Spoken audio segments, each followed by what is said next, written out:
भारत माता की वंदे, जय हिंद।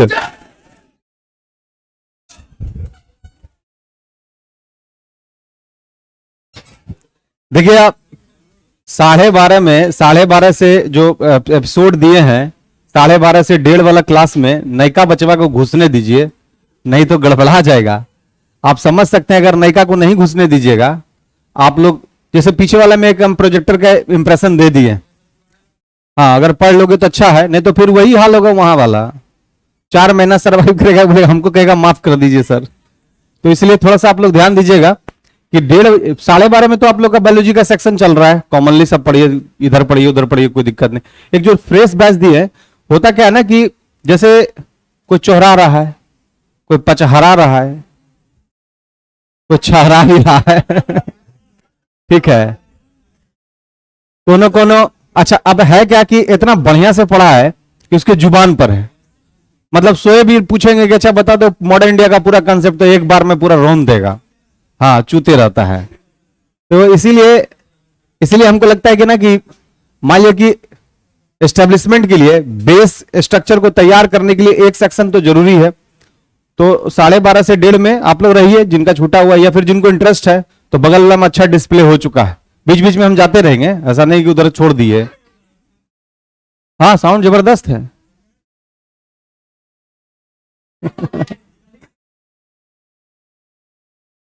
डीजे लगा हुआ है, इसमें हमारा फोटो ही नहीं आ रहा है जी।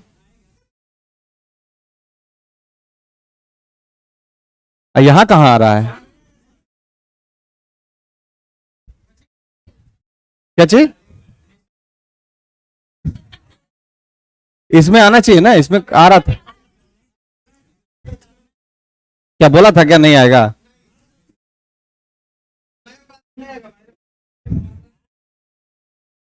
अच्छा आज भर नहीं आएगा, अच्छा अच्छा ठीक। वही हम सोचे कि हम अपना मुंह देखना चाह रहे थे, देख ही नहीं पा रहे थे। चलिए आते हैं पॉइंट पर। हम लोग कहां से स्टार्ट किए थे? क्लासिफिकेशन है ना। कहां है स्केच पेन? इधर से मांगो तो। ये नहीं जी, ये वाला जी, स्केच दीजिएगा तो इधर से दो ना भाई, एकदम।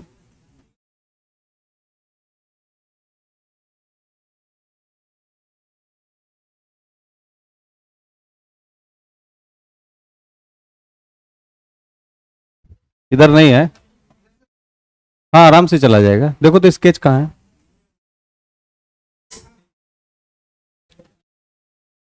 लास्ट लाइन बताइएगा, कहां तक हम लोग पूरे डिटेल लिए थे? मोनरा के बारे में बात किए थे ना।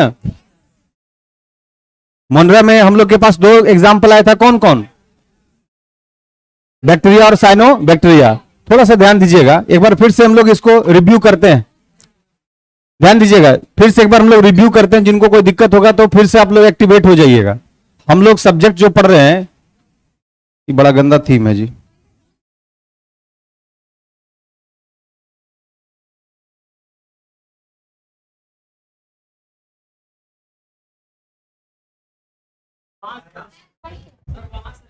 कहां से?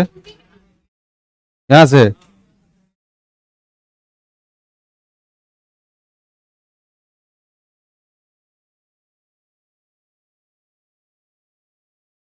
हाँ ठीक है, चल अब ज्यादा मत बोल।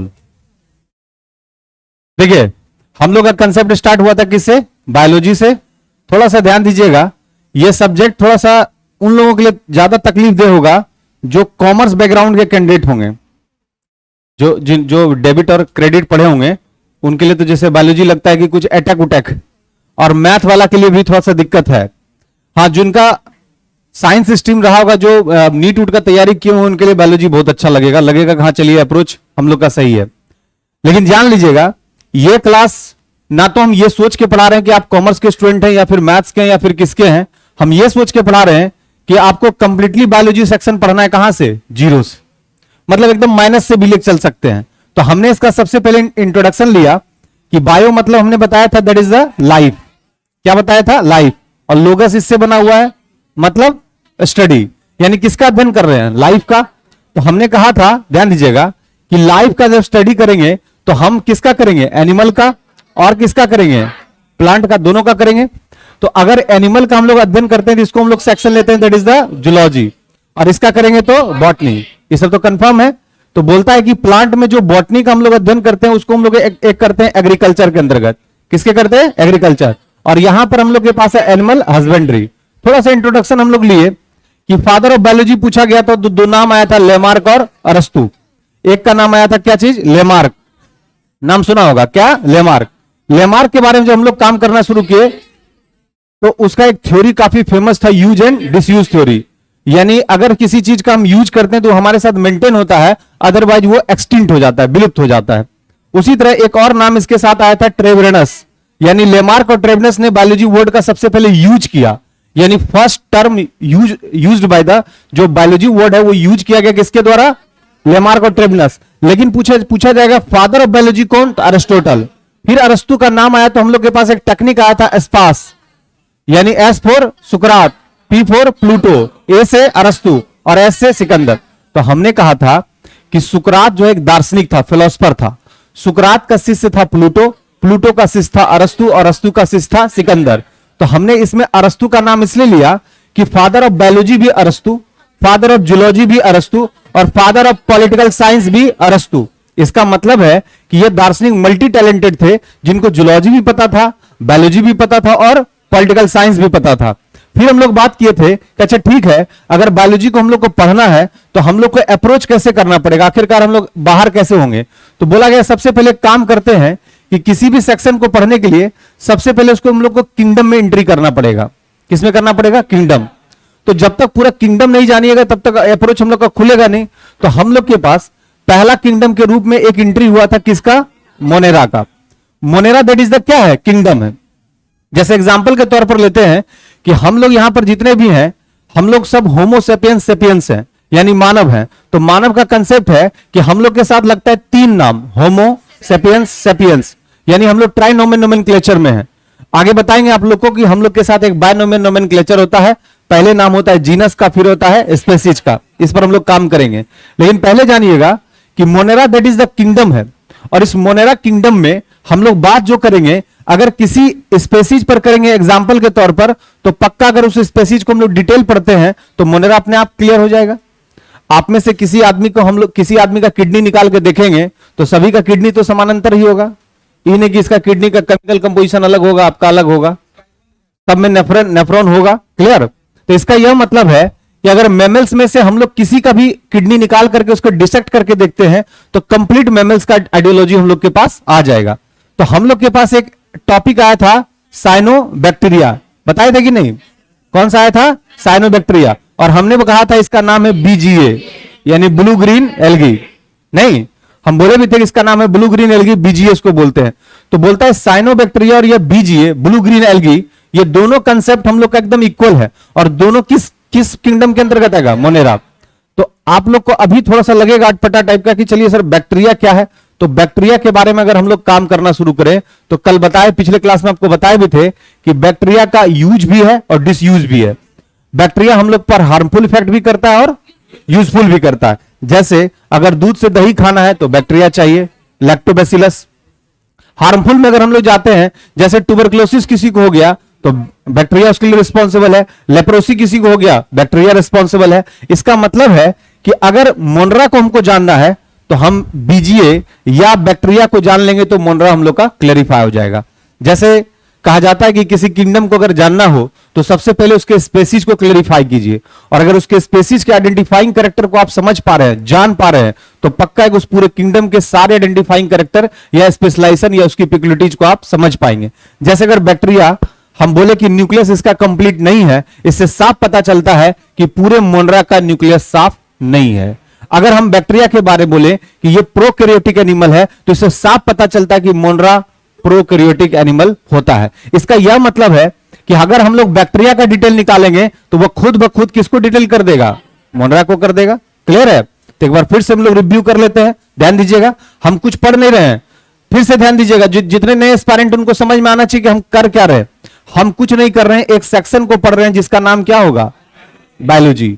अब जाहिर सी बात है, अगर इसको पढ़ते हैं तो इसके थ्रू अगर हम लोग जूलॉजी को नहीं समझे, बॉटनी को नहीं समझे, एग्रीकल्चर को नहीं समझे, एनिमल हस्बेंड्री को नहीं समझे, और साथ ही साथ माइक्रोब्स को नहीं समझे। माइक्रोब्स मतलब सूक्ष्म जीव, जैसे वायरस, बैक्टीरिया, फंगी, एल्गी, ये सब क्या है?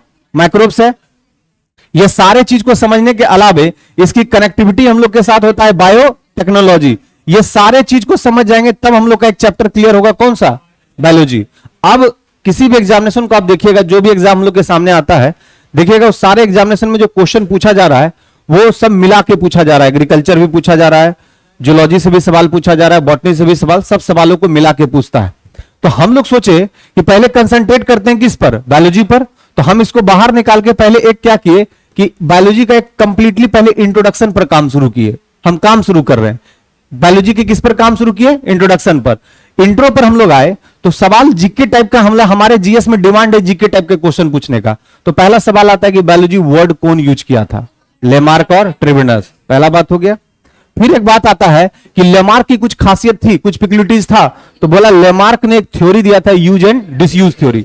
बोला था कि अगर किसी चीज का हम यूज करते हैं तो हमारे साथ वो बना रहता है, और उस चीज का हम यूज बंद कर देते हैं तो वो हमारे साथ क्या होता है? एक्सटिंक्ट हो जाता है, विलुप्त हो जाता है। जैसे हम लोग इस पर एक चर्चा किए थे कि सांप जो है रेप्टाइल्स के अंतर्गत आता है। एक फाइलम है, कौन सा? रेप्टाइल्स। और जितना भी रेप्टाइल्स है वो सब क्या करता है? तैर, वो सब रेंगता है। और रेंगने वाले जंतु को हम लोग बोलते हैं हर्पेटोलॉजी। क्या बोलते हैं? हर्पेटोलॉजी। जितना भी रेंगने वाला जंतु क्या है? हर्पेटोलॉजी। लेकिन सांप को हमें अलग कैटेगरी में रखते हैं, ओफियोलॉजी में। यानी सांप के अध्ययन को हम लोग क्या बोलेंगे? ओफियो। लेकिन रेंगने वाले जंतु को हर्पेटोलॉजी। तो बोलता है कि जिसका आदत ही हो गया रेंग कर चलना, तो उसको पैर की आवश्यकता होगी नहीं। उसी तरह हम लोग के बॉडी में पहले क्या था कि जो पीछे वाला वर्टिब्रल कॉलम है, लास्ट में कॉक्सी के साथ टेल लगा हुआ था। उस पूंछ का हम लोग प्रयोग क्या किए? बंद कर दिए। काहे के लिए करते हैं? हाथ था ही। मान लीजिए कि हम लोग गाय को इसलिए है कि गाय अगर मान लीजिए उसके शरीर पर कोई आकर के मक्खी बैठ गया तो देखते होंगे पूंछ उठाकर उसको उड़ाता है ना। तो हम लोग के पास उसका यूज नहीं था मच्छी उड़ाने का। अगर हम लोग के पास अभी होता तो हम लोग गर्मी के दिन में उससे हवा लेते नहीं। मान लीजिए कि अभी अगर हम लोग के पास ये चीज हो जाता तो हम तो बोले कि अच्छा हुआ कि विलुप्त हो गया, एक्सटिंक्ट हो गया। सबसे खराब क्या होता कि एगो ये उठ जाता और दूसरा इसका पूंछ पकड़े रहता। तब ये हमसे बोलता सर हम जाना चाहते हैं, जाने देता नहीं है। बोले तुमको दिक्कत क्या है? कहा सर जाए कैसे? एगो अंग इसके पास। अब जाहिर से इसका पूंछ पकड़े हुए है, या फिर टेम्पू में जल्दी उतरना है, फंस गया उसमें, या टेम्पू जा रहा है तो टेम्पू के पीछे। अच्छा हुआ ये बहुत जबरदस्त काम हुआ, एक्सटिंक्ट जो हो गया पूंछ। नहीं तो अभी क्या था ना कि आप बैठे रहते, पीछे वाला के नाक में सटता और वो अब उधर से छींक रहा है। नहीं है, जैसे मान लिया कि जाहिर सी बात है वो पूछ रहा था तो उसमें हेयर तो होता, गाय बैलबेला में होता है ना जी, और उसका एक बाल आपके नाक में सटा तो छींक तो आएगा। अच्छा दूसरा एक और बात क्या था, कुछ लोग होता कि नहीं अपने पूंछ को छुपा के रखता, तो क्या करता? बांध के पेट में रखता। तो ये भी हम लोग का स्ट्रक्चर थोड़ा गड़बड़ रहता। मान लिया कि किसी का पूंछ का मोटाई ज्यादा रहता तो अजबे टाइप का उसका सट के अंदर दिखता। बहुत सारा बात था। कुछ लोग क्या करता, उसके लिए खोली सिलवाता बॉक्स टाइप का, और यहां से लगा करके यहां तक रखता धनुष की तरह। वो भी प्रॉब्लम था। क्या चीज़? हाँ कैमरा हिलता नहीं है।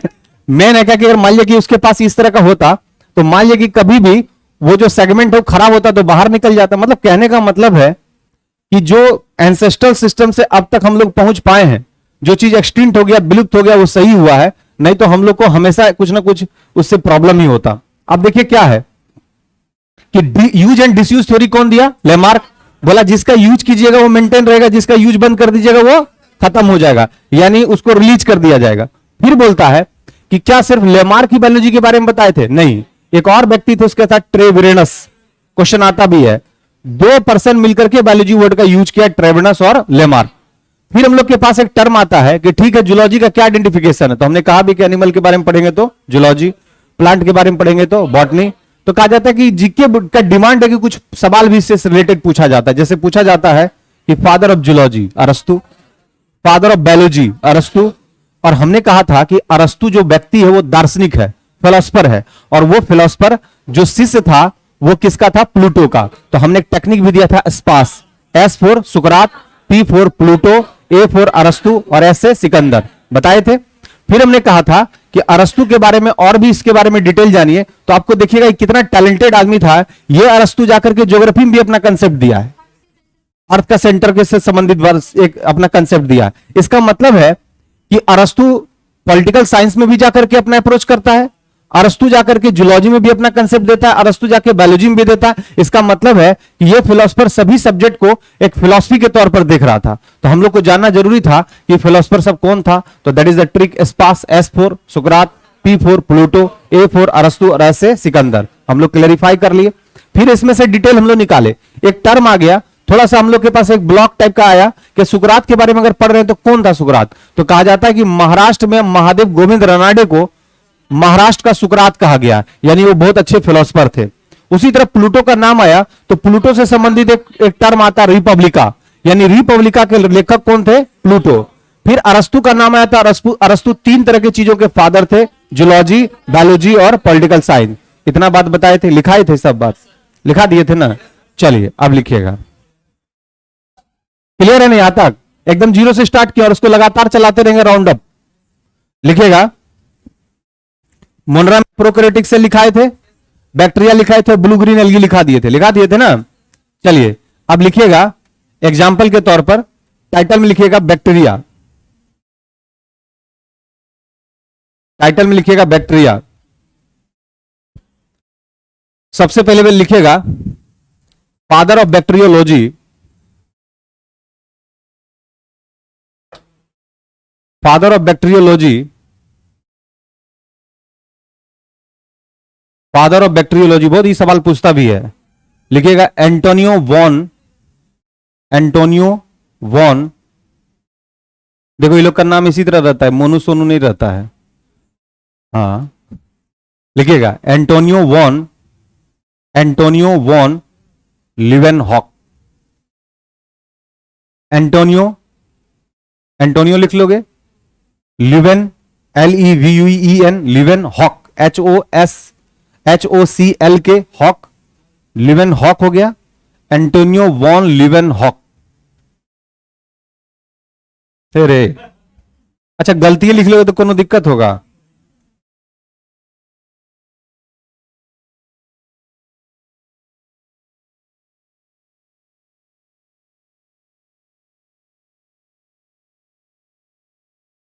एंटोनियो लपटवा नहीं लिखे, फर्क फर्क।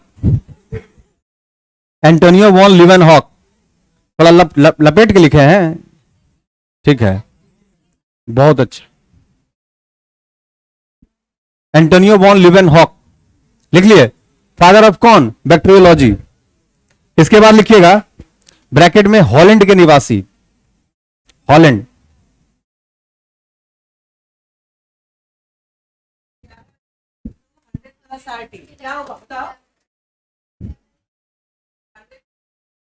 सही पता चल रहा है क्या?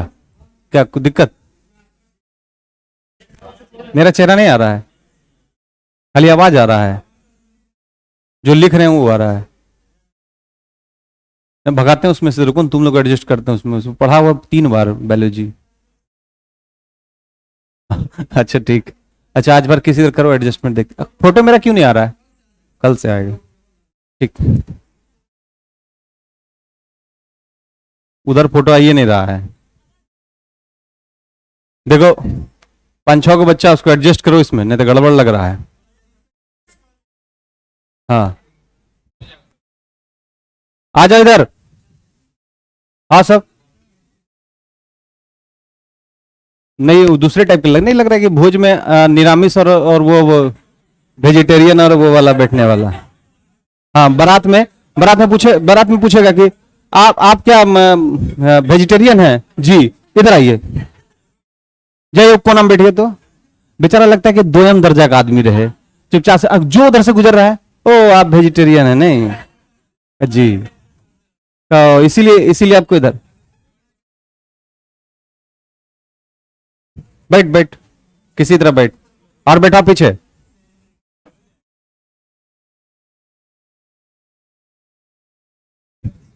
एगो टूल यहां लगाओ, हाँ एगो और चेयर लगा यहाँ, ठीक है, तब बड़ा आराम से देते। एक मिनट बैठ जाएगा, आ जा अंदर, आ जाएगा। एगो टूल है ना, लाओ टूल, बैठ यहाँ लगा के। हाँ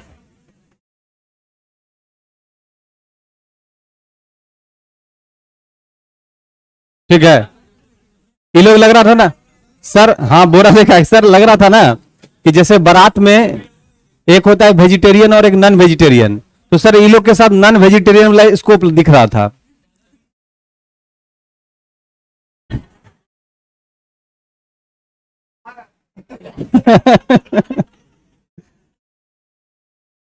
अब एडजस्ट हो गया, हो गया।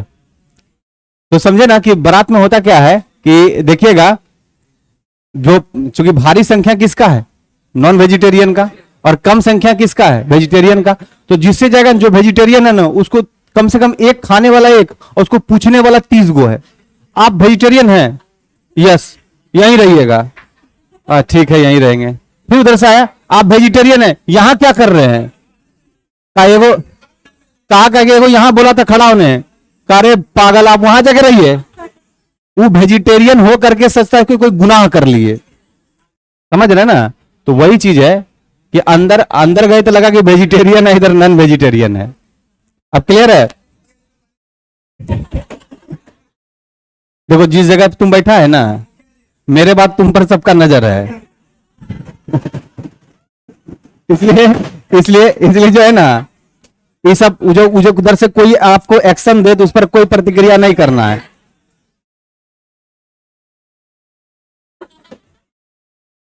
उस पर कोई प्रतिक्रिया नहीं। थोड़ा थोड़ा सा बीच में बैठने दो, थोड़ा सा बीच में, इसको नहीं तो खराब लगेगा, इसको बैठने दो, नीचे करो, आओ। हाँ आप ठीक है, अब सही है ना। चलिए लिखिए, आप लिखिए। तू थोड़ा आगे आओ, आओ यहाँ। ये बैग पीछे करो तो इस पर रखेगा। हाँ तुम लोग उसको हटाओ, तुम और आओगे थोड़ा। हाँ उस पर रखो, नहीं नहीं उसको छोड़ दो, वहीं लिखो ना। हाँ ठीक है, ठीक तो है। थोड़ा थोड़ा और पीछे, थोड़ा थोड़ा पीछे हो जाओ। हाँ हो गया, बस थोड़ा थोड़ा पीछे हो जाओ, ठीक है।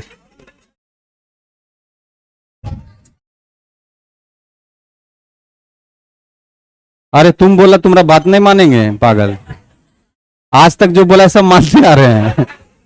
ये पहली बार ऐसा थोड़ी तुम्हारा बात इग्नोर करेंगे, एकदम तुम्हारा बात दिल से स्वीकार करते हैं। चलिए लिखिएगा, father of biology, father of bacteriology लिखिएगा एंटोनी वॉन लीवेनहॉक, लिख लिए। कहां का निवासी, हॉलैंड। अच्छा एक चीज बताइएगा कि अगर हम लोग के पास थोड़ा सा बायोलॉजी चलेगा और सब चलेगा, थोड़ा थोड़ा काम करेंगे। अगर हम लोग के पास टर्म आ जाए किसका, हॉलैंड का, तो बताइए ये क्या है, नीदरलैंड। बहुत अच्छा, ये हॉलैंड ही क्या है, नीदरलैंड। इसे बहुत सारा कंसर्निंग क्वेश्चन हो सकता है, जैसे हॉलैंड, आराम से सुनिएगा, नीदरलैंड का हेडक्वार्टर जो है, यानी इसका कैपिटल जो है नीदरलैंड का, कहां पे, एम्स्टर्डम। कौन सा, एम्स्टर्डम। ऐसे ही बोल रहे हैं, बायोलॉजी नहीं है। यानी नीदरलैंड की राजधानी कौन से, एम्स्टर्डम। दूसरा बात है कि नीदरलैंड के द हेग में इंटरनेशनल कोर्ट ऑफ जस्टिस है, अंतरराष्ट्रीय न्यायालय। क्या है, अंतरराष्ट्रीय न्यायालय, जिसमें न्यायाधीशों की संख्या 15 और उसका टेन्योर होता है 9 साल। एक हो गया बात। फिर नीदरलैंड के बारे में आपको बताएं कि हमारे यहां जिसको हम लोग बोलते हैं यूथनेसिया, एक टर्म आता है, इच्छा मृत्यु। पहली बार यूथनेसिया को इंट्रोड्यूस करने का श्रेय नीदरलैंड या हॉलैंड को जाता है। यह भी एक इंपॉर्टेंट फैक्टर है। साथ ही साथ एक सवाल और पूछता है कि स्टॉक मार्केट एक्सचेंज को इंट्रोड्यूस करने के पूरे वर्ल्ड में यह कौन किया था, एम्स्टर्डम, और वो भी कहां है, नीदरलैंड में। यानी ये बहुत अच्छा टॉपिक है, तो इस टॉपिक को हम लोग बायोलॉजी से कोरिलेट नहीं करेंगे, बस ऐसे डेरिवेट कर दिए। नेक्स्ट लिखिएगा, लिखिएगा first named bacteriology, first named bacteria,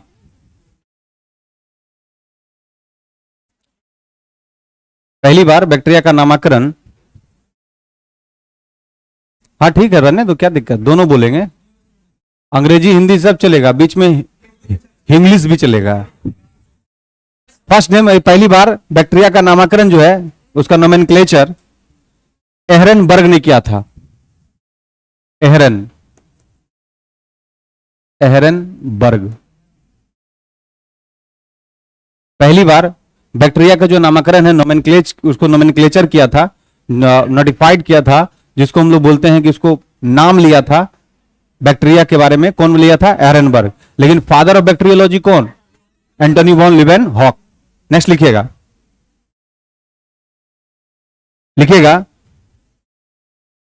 इसी क्रम में जे एल लिस्टर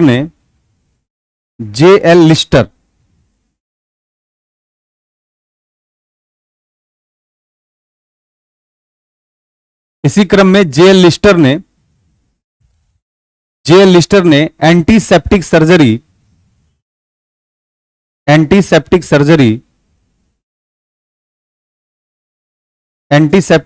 के बारे में बताया।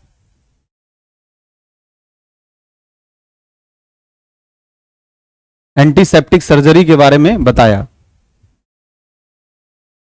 अब एक सवाल पूछता है कि अगर मान लीजिए किसी चीज में बैक्टीरिया है तो हम उसको हटा कैसे सकते हैं? तो आप सुनते होंगे कि कभी कभी आप पैकेट का दूध खरीदते हैं, उसमें लिखा रहता होगा पाश्चराइज्ड, पाश्चीकृत लिखा रहता है ना। तो पाश्चराइजेशन का मतलब होता है कि उससे बैक्टीरिया को लेस कर देना। या फिर आप देखते होंगे कि कोई अपने फ्रिज में चीजों को रखता है, उससे बैक्टीरिया क्या होगा? लेस हो जाएगा।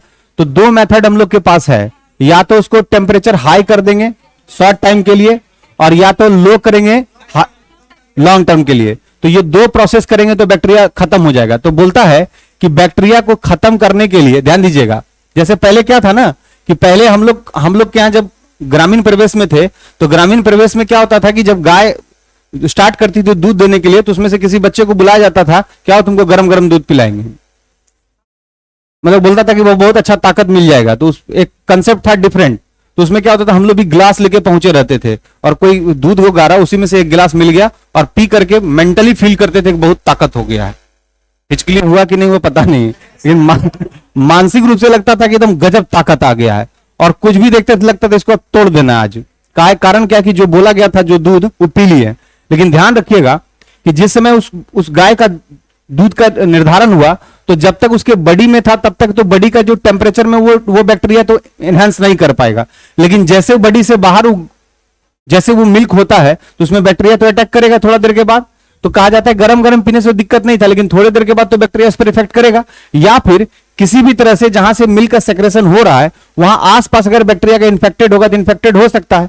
तो बोलता है कि बैक्टीरिया का लेस होना किसी मटेरियल से बहुत ज्यादा जरूरी है, और इस जरूरी प्रोसेस को हम लोग बोलते हैं पाश्चराइजेशन मेथड। कौन सा मेथड? पाश्चराइजेशन। पाश्चराइजेशन का मतलब होता है कि किसी भी लिक्विड फॉर्म से उससे बैक्टीरिया को क्या करना? हटा देना, यानी खत्म कर देना। तो बोलता है भाई कैसे आप खत्म कीजिएगा?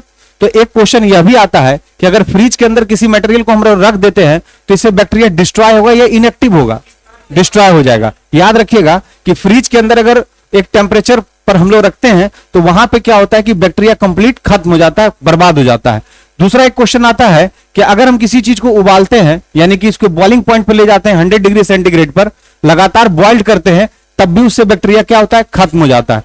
दूसरा एक और मेथड क्या है कि जो हम लोग पैकेट बंद दूध पी रहे हैं, उसमें ऑलरेडी पहले से लिखा रहता है पाश्चीकृत दूध, यानी पाश्चराइज्ड मिल्क। इसका मतलब है उसको कंप्रेस्ड करके उससे बैक्टीरिया को खत्म कर दिया जाता है। यानी ये बैक्टीरिया को हम ना खाएं तो ज्यादा अच्छा है, क्योंकि हमारे बॉडी के लिए क्या होगा? हार्मफुल होगा। तो बोलता है कि बैक्टीरिया से निजात पाने के लिए जो हम लोग के पास प्रोसेस है, उसी को हम लोग बोलते हैं मेथड ऑफ द पाश्चराइजेशन, यानी पाश्चीकृत करने का तरीका। लिखिएगा, थोड़ा सा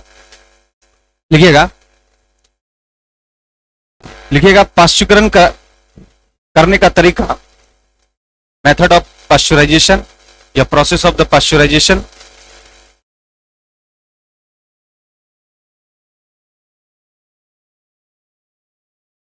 लुईस पाश्चर ने बताया। क्वेश्चन आता भी है, one who person given the process of the pasteurization, the name of that personality Louis Pasteur. Louis Pasteur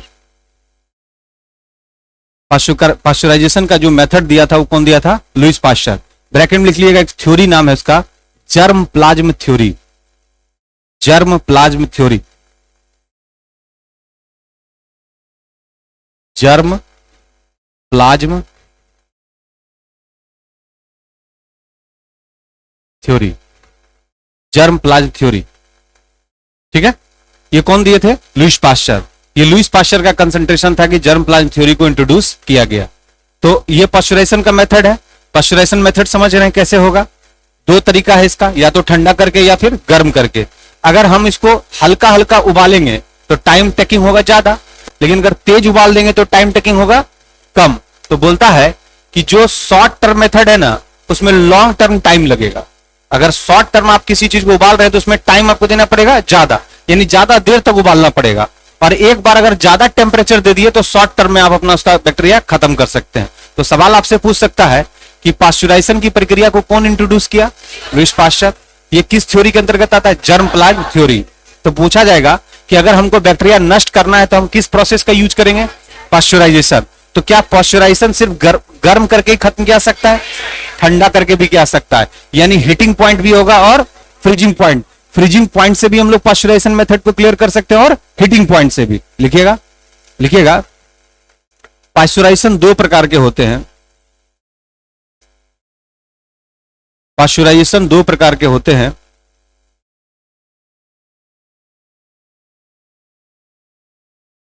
low temperature long time method. Low temperature long time method. Low temperature long time method. ठीक है, pasteurisation कितने तरह के होते हैं? दो। लो temperature long time method. ठीक है, दूसरा लिखिएगा high temperature short time method.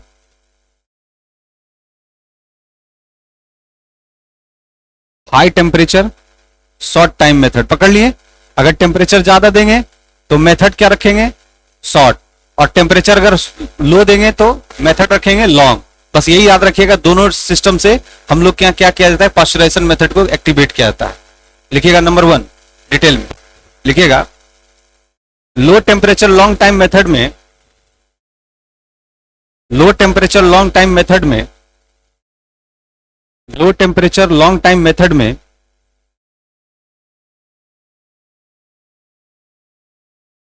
लगभग 145 डिग्री फ़ारेनहाइट पर, हाँ अबाउट लगभग 145 डिग्री फ़ारेनहाइट पर, ब्रैकेट में लिखिएगा 62.8 डिग्री सेंटीग्रेड। ब्रैकेट में लिखिएगा 62.8 डिग्री सेंटीग्रेड, सेंटीग्रेड में। ठीक है, 30 मिनट तक गर्म कर, 30 मिनट तक गर्म कर शीघ्रता से ठंडा कर लिया जाता है। 30 मिनट गर्म कर शीघ्रता से यानी रैपिडली फिर ठंडा कर लिया जाता है।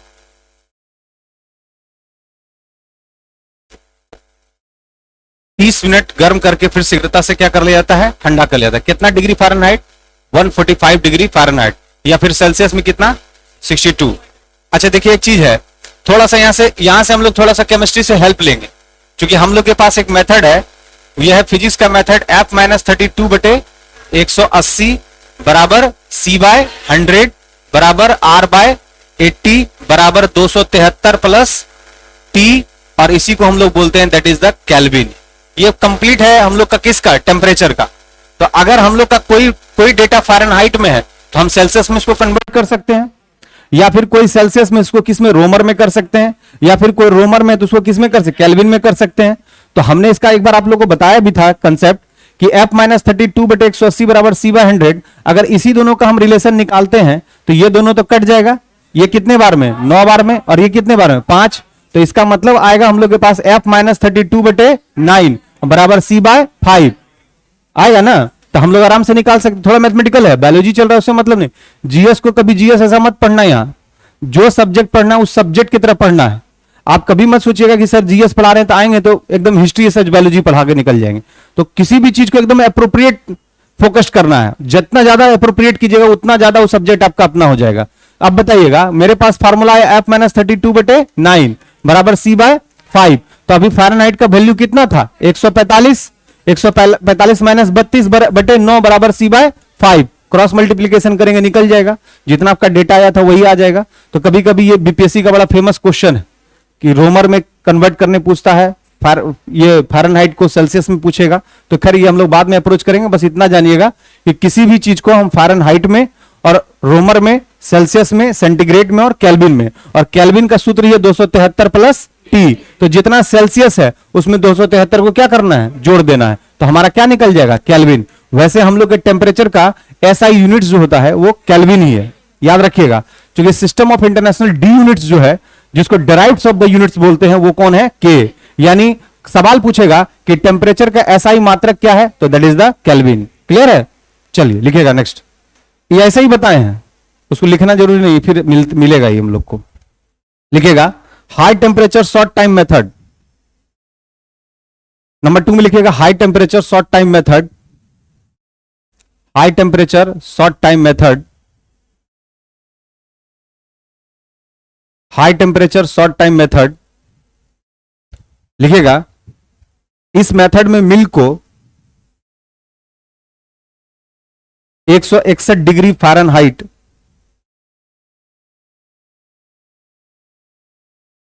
इस मेथड में मिल्क को 161 degree Fahrenheit, 161 degree Fahrenheit, bracket में लिखिएगा 71.7 degree Celsius, 71.7 degree centigrade.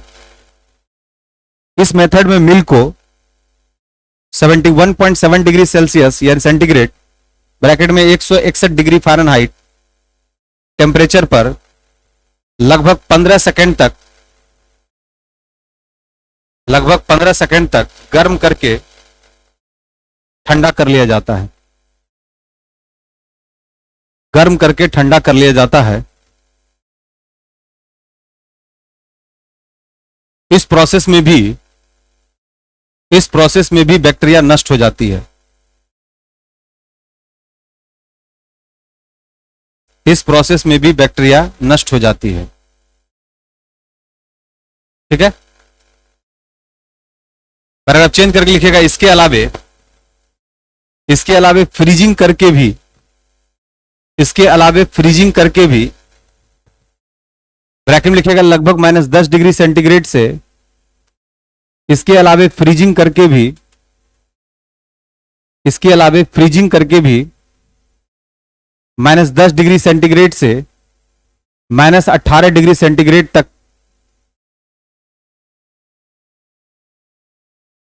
-10 degree centigrade से -18 डिग्री सेंटीग्रेड तक, 18 -10 डिग्री सेंटीग्रेड से -18 डिग्री सेंटीग्रेड तक लाने पर बैक्टीरिया नष्ट हो जाता है। यानी टेम्परेचर में दो प्रोसेस है, टेम्परेचर में दो प्रोसेस है, और इस वाले प्रोसेस में एक प्रोसेस है फ्रीजिंग में। दोनों प्रक्रियाओं में पास्चुराइजेशन ऑफ द मिल्क हो जाएगा, यानी मिल्क पूरी तरह से बैक्टीरिया लेस हो जाएगा, यानी बैक्टीरिया उसमें नहीं पाया जाएगा। अब सवाल यह उठता है कि बैक्टीरिया को सबसे पहले देखा कहां था, कहां से निकाला, कहीं से ना कहीं एग्जिट कराया होगा ना। जैसे कि बैक्टीरिया जो है, इसके बारे में सबसे पहले बताया किसने, लुईस पाश्चर। तो Louis Pasteur, father of Louis Pasteur, इसका पास्चराइजेशन का मेथड दिया। साथ ही साथ फादर ऑफ बैक्टीरियोलॉजी कौन गया, लीवेनहॉक, और सबसे पहले बताया एहरनबर्ग, यानी ये बैक्टीरिया इस बात को बताया कौन, एहरनबर्ग, लेकिन फादर ऑफ बैक्टीरियोलॉजी लीवेनहॉक। लेकिन पूछेगा कि लुईस पाश्चर इसका कौन सा थ्योरी दिया, जर्म प्लाज्म थ्योरी, और वो थ्योरी के थ्रू पास्चराइजेशन के मेथड को इंट्रोड्यूस किया, कि ताकि इंट्रोडक्शन के बाद ये पता चल पाए कि बैक्टीरिया को लेस कैसे किया जाता है। साथ ही साथ अब यहां पर एक सवाल और उठता है कि जब कोई व्यक्ति किसी डिजीज को देखा होगा और उस डिजीज में से सेगमेंटेशन किया होगा, तोड़ा होगा, तो पक्का इससे निकला होगा बैक्टीरिया, तब उसको पता चलेगा अच्छा ये डिजीज का जो पॉजिटिव एक्शन है वो कौन है, ये बैक्टीरिया है। तो कोई ना कोई काम तो किया होगा ना। तो कहा जाता है एक वैज्ञानिक थे जिन्होंने पहली बार दो तरह के रोगों का सेगमेंटेशन किया। सेगमेंटेशन का मतलब तोड़ा, और तोड़ने के बाद जो फ्रेगमेंट में से उसका जो पॉजिटिव एक्शन निकला, जो पॉजिटिव फीचर्स था, पता चला यही बैक्टीरिया है। और इसके बाद कंफर्म हो गया कि बैक्टीरिया का भी निगेटिव इफेक्ट हमारे बॉडी पर पड़ रहा है। वो व्यक्ति का नाम था रॉबर्ट कोच। कौन था, रॉबर्ट कोच। लिखिएगा पैराग्राफ चेंज करके, लिखिएगा रॉबर्ट कोच के द्वारा रॉबर्ट कोच के द्वारा सबसे पहले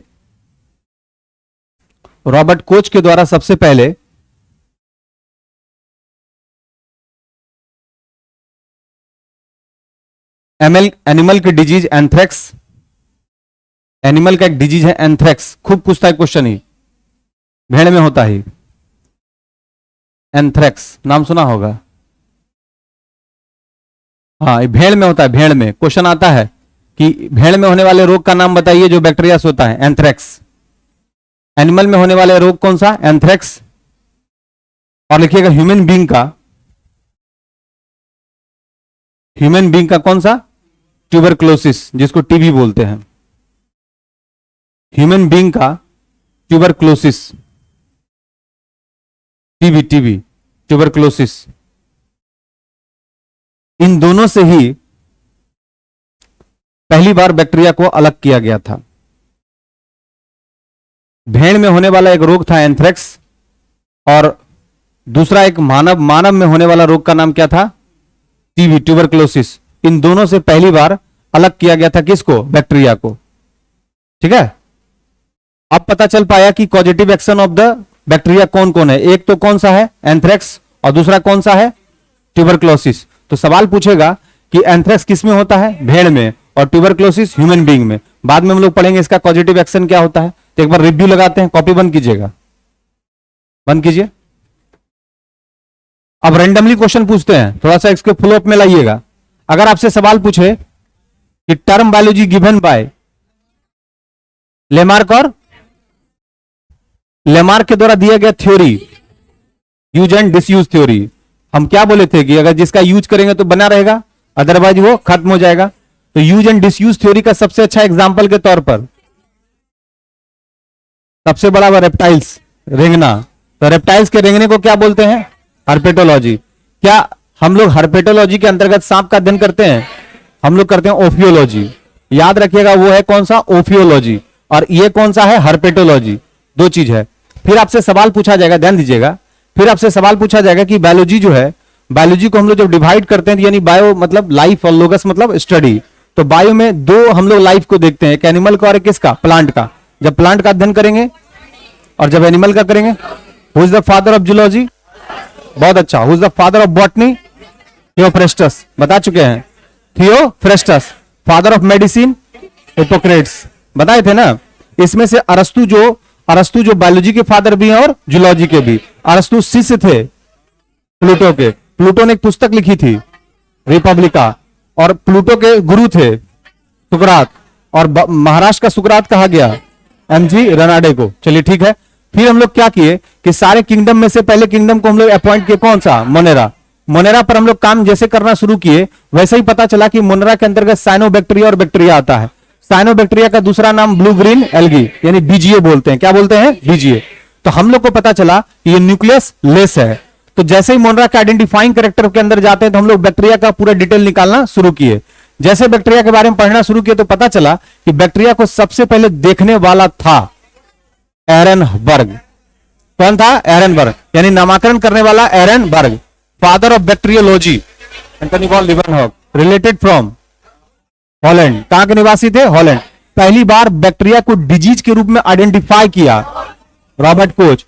उसमें से एनिमल में कौन सा किया, एंथ्रेक्स, और एंथ्रेक्स पर्टिकुलर होता है भेड़ में, और मानव को ट्यूबरक्लोसिस। इन दोनों को सेगमेंटेशन किया तो पता चला कि positive action of the bacteria है। फिर पता चला कि बैक्टीरिया सिर्फ हम लोग पर पॉजिटिव, सिर्फ निगेटिव इंपैक्ट नहीं डालता बल्कि पॉजिटिव भी होता है।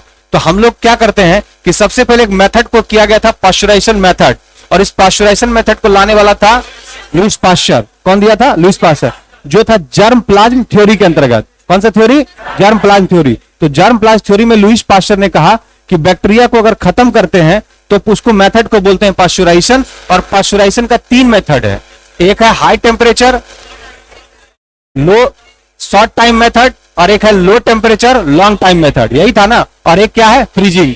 और इस तीनों मेथड के द्वारा हम लोग बैक्टीरिया को लेस कर देते हैं और हम लोग शुद्ध दूध को पी पाते हैं। इसलिए लिखा रहता है पाश्चुकृत दूध या पाश्चराइज्ड मिल्क। कोई दिक्कत है, अब नहीं लग रहा है कि बायोलॉजी पढ़ रहे हैं, धीरे धीरे एडजस्ट होगा। कुछ लोग पहले ही क्लास में आके सोचेंगे कैसे कैसे चल रहा है, समझ में नहीं आ रहा, कैसे फ्लो में आएंगे। फ्लो में भी आइएगा और पूरा बायोलॉजी आपकी जुबान पर भी आएगा, लेकिन थोड़ा वक्त देना पड़ेगा। ये नहीं कि हम लोग जैसे बात कर रहे हैं, धीरे धीरे आपको बात करके पहले शामिल करेंगे, उसके बाद धीरे धीरे आपको कंसेप्ट देना शुरू करेंगे, तब जाके पता चलेगा कि that is the real features of the biology. ये अब इत्तेफाक है कि आज का जो शेड्यूल है बड़ा टफ है, पहले बायोलॉजी और दूसरा में मॉडर्न इंडिया, दोनों का कोई रिश्ता नहीं। अगर इसके बाद केमिस्ट्री होता तो हल्का रिश्ता भी होता, फिजिक्स होता तो हल्का रिश्ता भी देख पाते, लेकिन इसके बाद सीधा कौन सा है, मॉडर्न इंडिया। वहां पर जंग होगा और यहां पे जंग का वायरस चलेगा, तो अलग अलग कंसेप्ट है। तो ध्यान रखिएगा कि दोनों कंसेप्ट थोड़ा डिफरेंट है, बस कुछ करना नहीं है, यहां क्लास में आने के पहले एक बार देख जरूर लीजिएगा, क्लियर, एक बार अप्रोच कर लीजिएगा तो काम हो जाएगा, ठीक।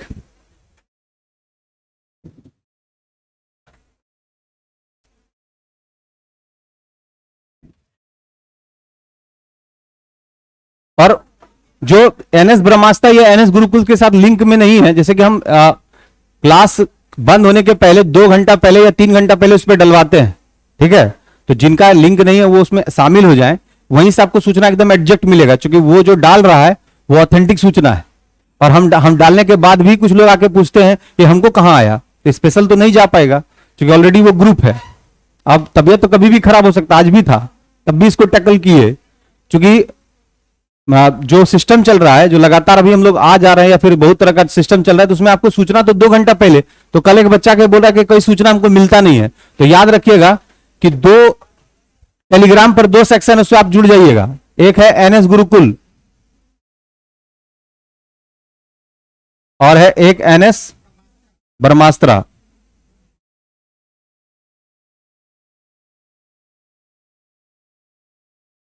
ये दोनों पे सूचना एकदम परफेक्ट आपको मिल जाएगा।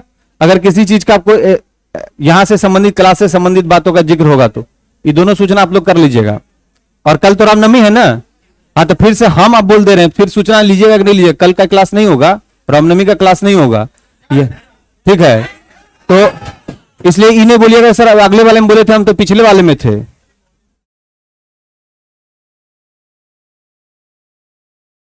हाँ, अच्छा, एक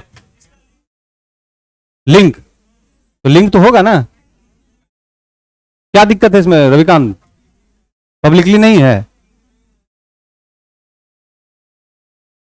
तुम एडमिन है, हम हैं, तो उसमें बना देते हैं तुमको, तुम लिंक जनरेट करके उसमें शामिल कर लो। लिंक उसमें क्या स्पेशल देना होता है,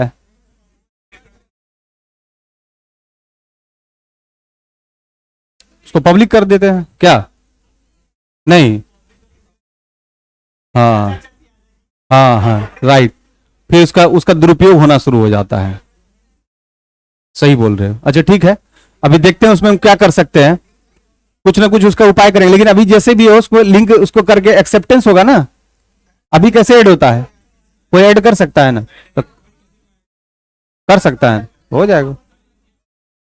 हाँ, तो उसमें से जिसका वो कर लो, हाँ बस वही है, जब ये ऐड वाला है ही है तो क्या दिक्कत क्या है, क्या